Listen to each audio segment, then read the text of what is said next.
Film की शुरुआत एक मध्यम उम्र के व्यक्ति पॉल से होती है जो समुद्र में तैराकी कर रहा होता है। तैरते समय उसकी नजर अचानक आसमान में बने एक रहस्यमयी भंवर जैसी आकृति पर पड़ती है। उसे ये एहसास नहीं होता कि उसके चारों ओर पानी में बुलबुलों का एक गोल घेरा चुपचाप बन रहा है, लेकिन कुछ ही क्षणों में वह बिना कोई निशान छोड़े गायब हो जाता है। थोड़ी देर बाद पॉल तैराकी खत्म करके समुद्र किनारे बने अपने घर लौट आता है। 2 मई को पॉल, जो एक शिप बिल्डिंग कंपनी का मालिक है, अपने काम पर पहुंचता है। वहां मजदूर एक बेहद महत्वपूर्ण ऑर्डर को पूरा करने में लगे हुए हैं, क्योंकि उसी पर कंपनी का भविष्य टिका हुआ है। अपने कर्मचारियों का काम देखने के बाद पॉल शहर की भीड़भाड़ पीछे छोड़ते हुए गाड़ी से अपने शांत समुद्री घर की ओर निकल पड़ता है। घर पहुंचने पर उसकी पत्नी एलिस और बेटी मिया उसका इंतजार कर रही होती हैं। तीनों को देखकर ऐसा लगता है मानो वे एक खुशहाल और आदर्श परिवार हों। कुछ देर बाद पॉल देखता है कि रसोई का नल काम नहीं कर रहा है, इसलिए वह अपनी बेटी को साथ लेकर बेसमेंट में जाता है। उनका पालतू बिल्ली टोफू भी उनके पीछे आने की कोशिश करता है, लेकिन वे उसे अंदर नहीं जाने देते,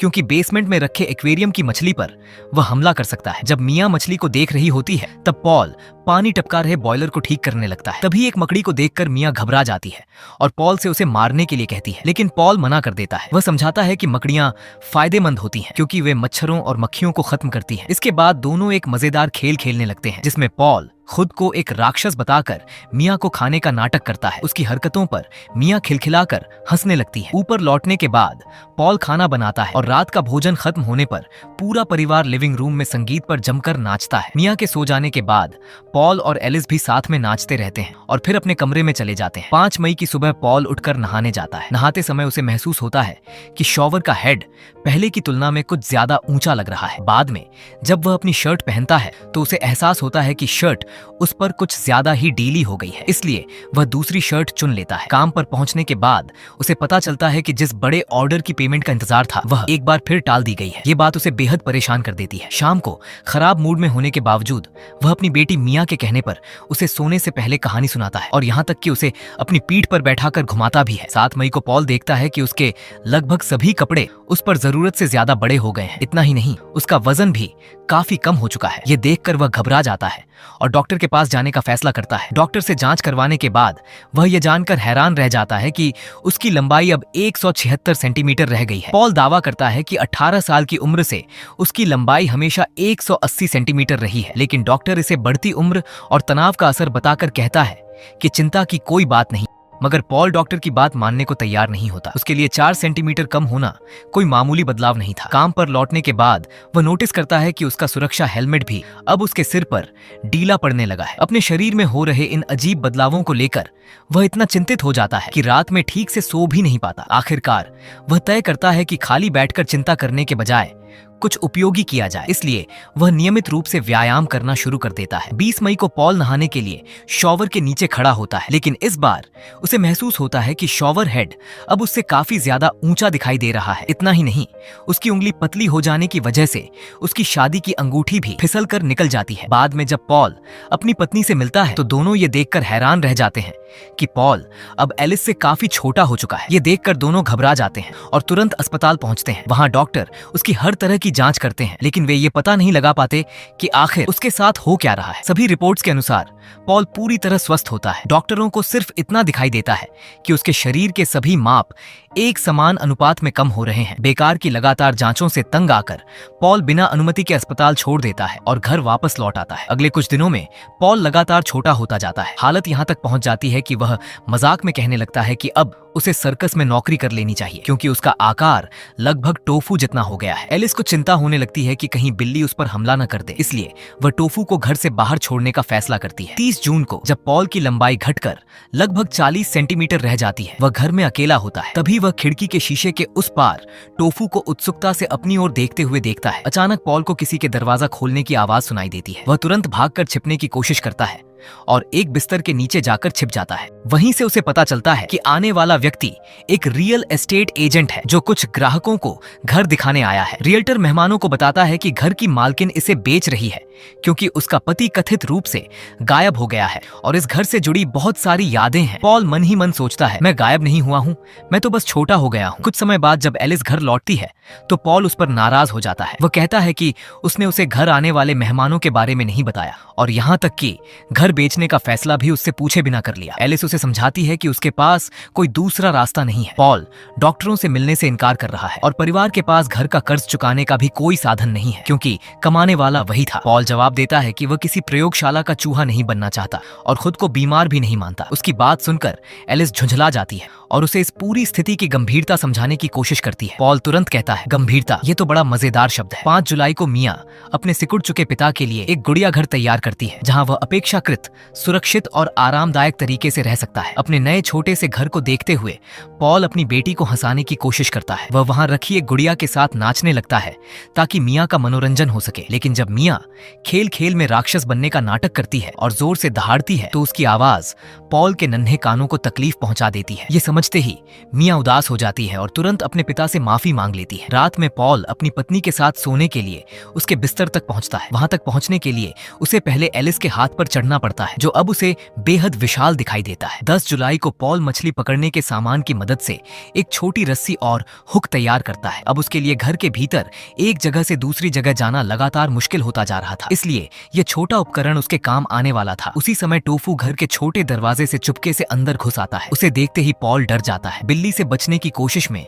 वह गलती से अपने ही हुक से टकरा जाता है और घायल हो जाता है। वह अपनी खून से सनी शर्ट उतार देता है और फिर एक सिलाई की सुई को हथियार बनाकर गुड़िया घर की ओर दौड़ पड़ता है, लेकिन टोफू उसका पीछा करना नहीं छोड़ता। अपनी जान बचाने के लिए पॉल बेसमेंट के दरवाजे के नीचे बनी एक दरार से लुढ़कते हुए अंदर निकल जाता है। तभी बिल्ली अपने शिकार पर हमला करने के लिए पंजा उठाती है। इससे पॉल सीढ़ियों से नीचे जा गिरता है और बेसमेंट में रखे एक कूड़ेदान के भीतर जा पहुंचता है। कुछ समय बाद एलिस घर लौटती है और फर्श पर अपने पति की खून लगी शर्ट देखकर घबरा जाती है। वह तुरंत पॉल को ढूंढना शुरू कर देती है। वह बेसमेंट तक खोजती हुई पहुंचती है, जहां पॉल पूरी ताकत से उसे आवाजें देता है, लेकिन उसकी आवाज इतनी छोटी हो चुकी होती है कि एलिस उसे सुन ही नहीं पाती। उसी समय टोफू भी वहां आ जाता है। पॉल बिल्ली का ध्यान अपनी ओर खींचने की कोशिश करता है ताकि उसकी पत्नी को उसकी मौजूदगी का पता चल सके, लेकिन एलिस ये मान लेती है कि बिल्ली ने उसके पति को मारकर खा लिया है। ये सोचकर वह टूट जाती है और ऊपर चली जाती है, जबकि बेचारा पॉल वहीं अकेला रह जाता है। पूरा दिन कूड़ेदान में बिताने के बाद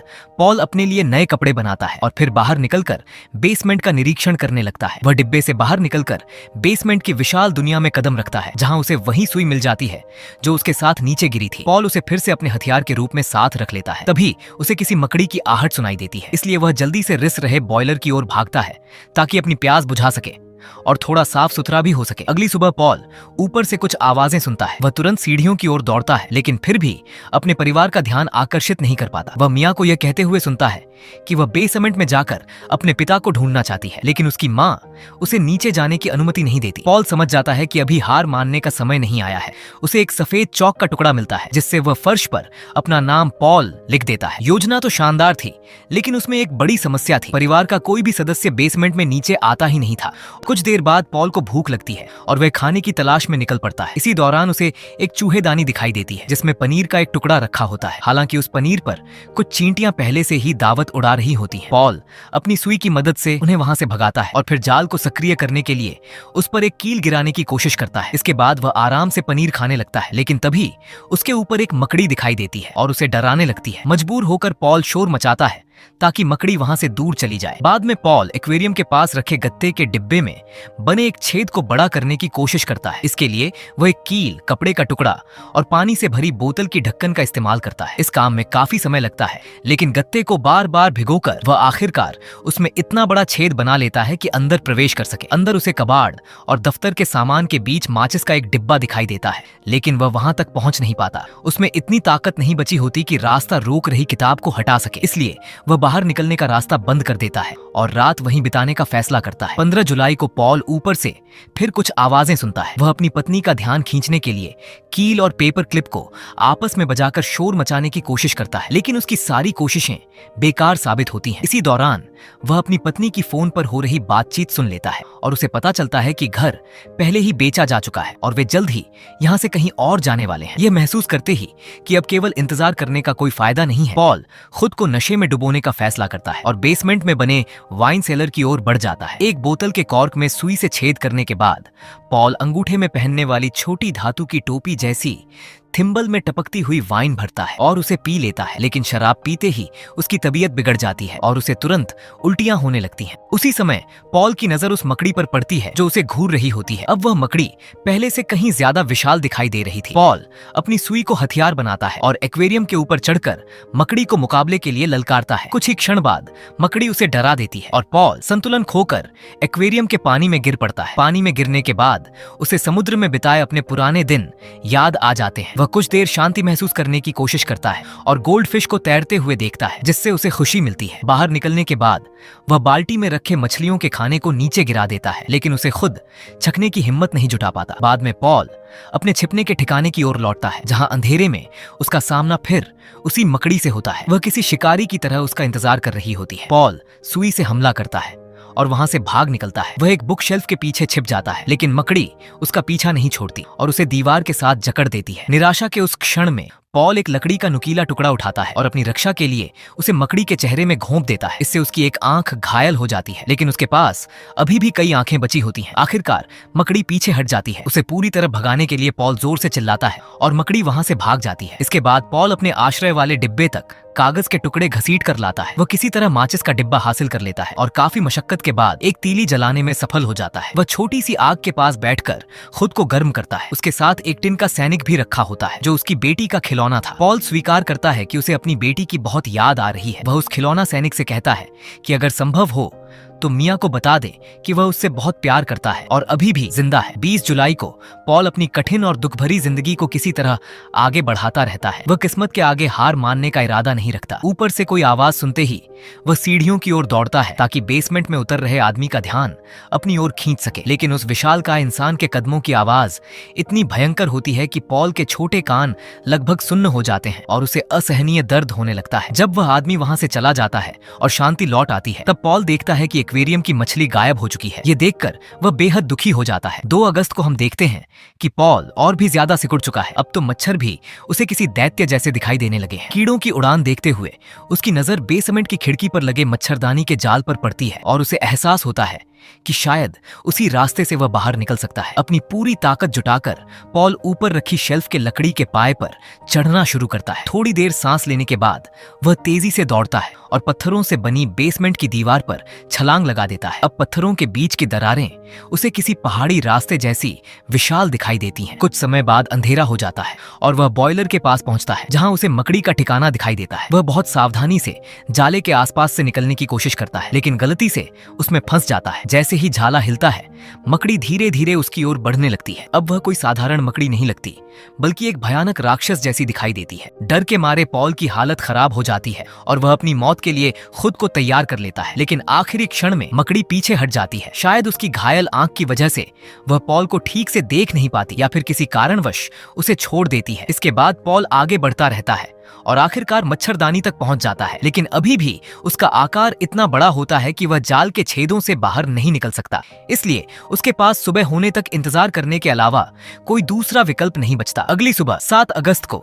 उसकी नींद एक चींटी के हल्के स्पर्श से खुलती है जो उसके पैर पर छड़ी हुई होती है। तभी वह विशाल मकड़ी फिर उसकी ओर बढ़ती दिखाई देती है। सौभाग्य से अब पॉल इतना छोटा हो चुका होता है कि मच्छरदानी के छेद से निकल सकता है, जबकि मकड़ी इतनी बड़ी होती है कि उसका पीछा नहीं कर पाती। आखिरकार पॉल बाहरी दुनिया में पहुंच जाता है, लेकिन वहां खतरे और भी ज्यादा बड़े थे। वह खुली जमीन पर चलता है, रास्ते में पानी की एक बूंद के पास रुकता है और फिर एक सफेद तितली को अपनी ओर उड़ते हुए देखता है। अपने मन में वह सोचता है कि आखिरकार वह अपने पिंजरे से बाहर निकल आया है और अब उसे किसी चीज का डर नहीं रहा, बस तब तक जब तक वह माइटोकॉन्ड्रिया को नहीं देख लेता। तितली के उड़ जाने के बाद पॉल ऊपर चमकते तारों भरे आसमान को देखता है और अपनी बेटी को याद करने लगता है। उसी समय कहीं दूर मिया भी उन्हीं तारों को निहार रही होती है। इसी के साथ मूवी खत्म होती है। दोस्तों, अगर आपको वीडियो पसंद आई हो तो वीडियो को लाइक और चैनल एस वाई रोमान को सब्सक्राइब जरूर करें।